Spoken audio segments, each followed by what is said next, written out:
আজকে আমি মিনি কিচেনে পায়েস রান্না করব প্রথমবারের মতো। প্রথমে যে হাঁড়িটা আমি নিয়েছিলাম ওটা বম ব্লাস্ট হয়ে গিয়েছিল, তাই নতুন করে আরেকটি পাত্রে আমি তো ঢেলে নিচ্ছি। আমার রান্নাঘরে এখন পর্যন্ত পায়েস একবারও রান্না করা হয়নি। তাই আজকে আমি ভাবলাম যে একটু মিষ্টি কিছু করা যাক।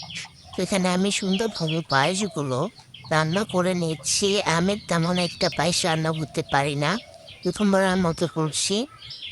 এখানে আমি লাস্টে নারকেল কুড়া দিয়ে দিলাম কিছুটা স্বাদ বাড়ানোর জন্য। আমার পায়েস রান্না করা শেষ, এবার পায়েস পরিবেশন করে নিচ্ছি একটি বাটিতে।